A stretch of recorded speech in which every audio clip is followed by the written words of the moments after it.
Well, hey folks, this is John with Ozarks Backroads with you. So today we're out in the government woods on a beautiful day in February.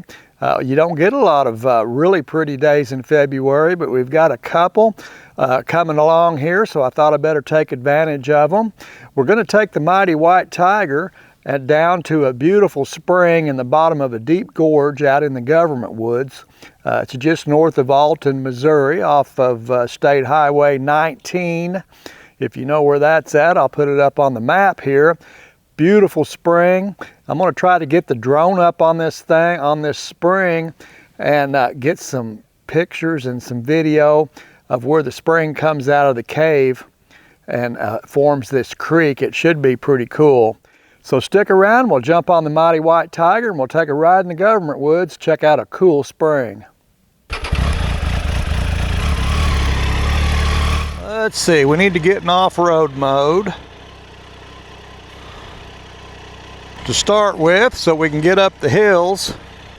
I was going to bring the CF Moto out today, and I got it all loaded up and ready to go, and then I noticed I went to check my air pressures in my tires.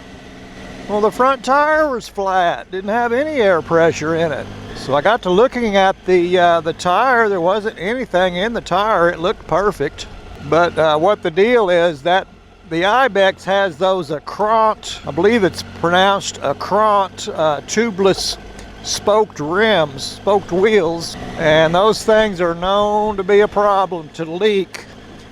Every spoke on those Acront tubeless wheels that the KTMs come with, and they came on the CF Moto, every spoke has an O-ring, a seal that seals the O-ring or seals the spoke so it doesn't leak air around the spoke in the rim. So you can imagine with however many spokes, if it's got 40 spokes, it's got 40 O-rings to seal the spokes. Well, how long is that going to last? Well, I got about 6,500 miles on the bike, and the front wheel won't hold air now. So I had to order a tube. Actually, I ordered a couple of tubes and a bunch of rim strips to put on there and cover up the ends of the spokes so the tube won't get punctured or roughed up. I won't have the tire pressure monitoring anymore on the front wheel. I'm not sure what that's going to do as far as having one sensor gone. If the rear, the monitoring will still work on the rear tire or not, we'll just have to see. I did check and see if it's possible to just disable the tire pressure monitoring on the bike, and I could not find an option to disable it. So we'll see what happens when the sensor's gone. I'm kind of excited to get the drone on this, up on this little spring creek and get a look at the cave that the creek comes out of. When you're there in person, you can't really get to where you can see the whole cave opening. And that'll be the first time I've actually seen the whole, the entire cave opening. I've only seen about half of it. I bought a new Kawasaki KLX 300, a little trail bike or a dual sport bike, and I've been riding that. I've made a couple of pretty good trips, day trips on it. I think I've got 400 or 500 miles on it now on the bike, but I haven't ridden. That's all I've ridden this winter is that bike. Boy, I jumped on this thing this morning and oh my gosh, does it feel big and heavy.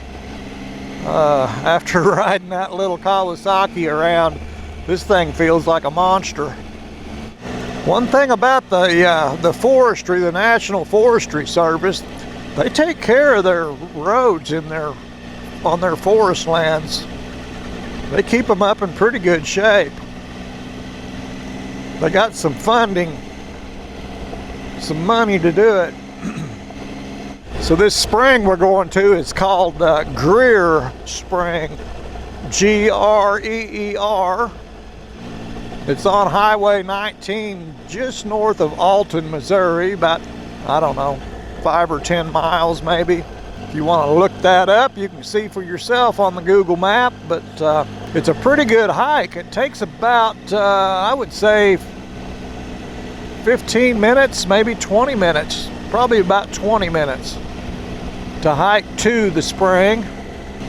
Not a lot of places I'd rather be than out in the woods on a bike, even a 460-pound bike. So I was pretty disappointed with the wheel leaking on the Ibex, the CF Moto Ibex, but I'm not at all surprised. I knew when I changed tires on that bike and I saw how the wheels were made, and when I saw that the spokes ran all the way through and they had an O-ring to seal them, why, there was little doubt in my mind that they were going to leak at some point and have to have tubes.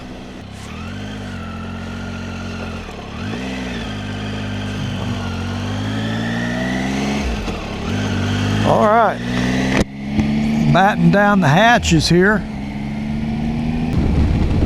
I think I'm safe. Should be all right. Although that breakfast I had this morning, I don't know. Might have to think about that. And this is the 11 Point River right here. Coming around to the Spring Creek. The spring that we're going to go look at, the creek runs into this river about a half a mile upstream here, is where that runs into the 11 Point River. That is really nice. So that's the 11 Point. Then our trailhead is up here at the top of the hill. And this is the Greer Spring trailhead. And there are people here. Oh, crap. I should have figured on such a beautiful day that there's going to be people down here. I'll just take my drone down and see if I can wait them out. Wait till they leave. I wore my least crappy riding boots, my best for hiking in riding boots today. They're not too bad.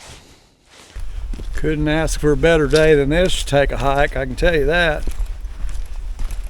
There was quite a few old dead widowmakers, big large trees in here that had died and they were dropping big limbs and stuff. They've been cutting those down in here. Probably don't want them falling on people when they're walking down here, be my guess. Which is all right with me. I don't want them falling on me either. I got off in a government area, heavy woods one day, and a storm, a squall line came through. I think I was on the Tiger, I'm pretty sure I was. But boy, the winds kicked up and limbs and stuff started coming down out of the trees. It was an area like this with big mature trees and dead trees in it as well. Boy, those limbs started coming down. It was kind of scary. I didn't want to stop. I was afraid a tree would fall on me, but I didn't want to keep going because I was afraid a limb would take me out as I was traveling. So in the end, I just kept going. And I didn't get hit, but they were falling down all around me. The road, there was all kinds of limbs in there after that storm. It was a pretty good blow. So it's a good deal when they cut the widowmakers out. They put a bench here, and I've heard that those come in really handy.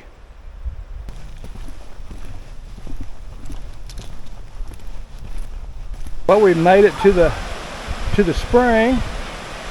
Up there is where the spring comes out of the bluff. We'll go take a look at that here in a minute. And then here's the creek that it forms, that comes out of it. If you look at the water down there, you can see how it's boiling, really bubbling up. That's another spring that's come up in the bottom of the creek there. That's a spring hole. You can see how that water is boiling up out of there. It's moving pretty good. Here we are at creek level. Hopefully you can hear me over the water here. We're at the little rapids part in the creek. And it heads on down towards the 11-Point River. This is the big bluff we were just standing on earlier, taking pictures of the creek. Got a lot of moss on it. It's facing north. All of these rocks are covered with moss down here. I don't believe the sun gets down this way very often. Really pretty.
Whew.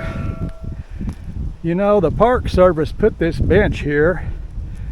They went to a lot of trouble.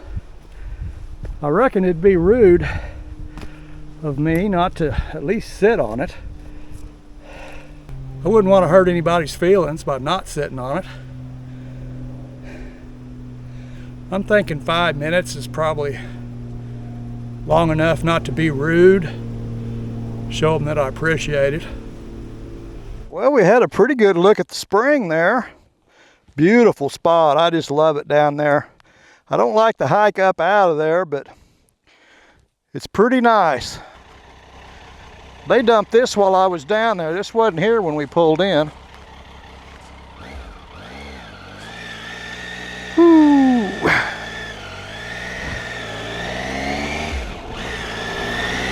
So we're at the junction of Missouri 19, the most scenic highway in Missouri, and US 160 runs east and west here. We're going to take it west to West Plains. That's where the groceries are. The good groceries are in West Plains. I don't know about the groceries here, but I definitely want the good ones. I'm going to pull in here. And I need to make a phone call if I've got a signal now. My doctor called and I missed his call. He thinks he's important, so I better call him back. We've made it to West Plains, Missouri. Fast forward. We're just about to my favorite Chinese restaurant here in West Plains. And I can't go to West Plains if I don't stop there. I have to stop. I think it's state law. Now don't tell anybody you saw me eating at Chin's in West Plains.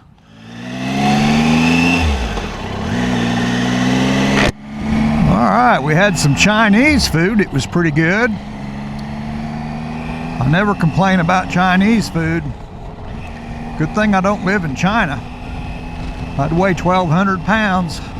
Had one more quick stop I wanted to look at here, a little a little lake and a really pretty spot. It's not too far from the world headquarters, maybe half an hour or so, something like that. Got a couple of these little one-lane bridges. You got to yield to oncoming traffic. That's a dry creek right there. They've burnt this off, probably the Forestry Service. Did a controlled burn right here. Knocked some of the undergrowth down a little bit. I don't know how good that, I guess it helps, but most of those sprouts, it doesn't kill them. We'll run in here and have a look at this. Boy, you can see good. No leaves on the trees. Most winters you can find bald eagles down here wintering over on this little lake. I've seen quite a few bald eagles down here, or pairs of bald eagles. They're usually in pairs. I've got some videos of them and some good pictures.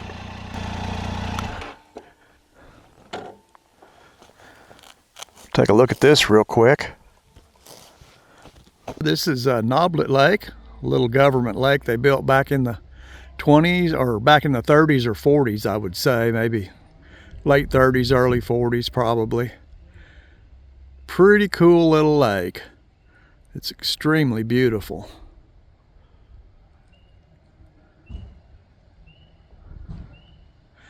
Like I say, I'm probably 30 minutes from the world headquarters here, so I get over here on occasion.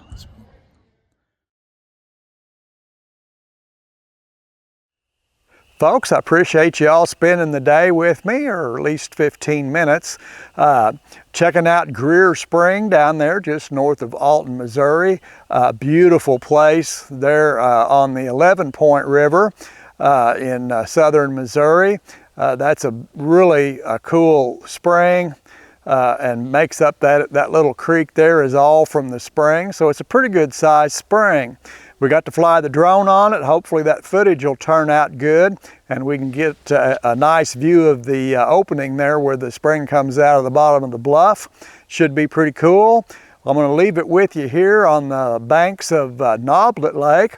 Another cool spot that I like to visit on occasion. This little lake was built during the works projects in 30s or 40s, 1930s or 40s. They dammed up a little creek, Noblet Creek, back here behind me, made this lake, and it's a really pretty spot. Until I catch up with you again, you all take care of yourselves. We'll catch you next time.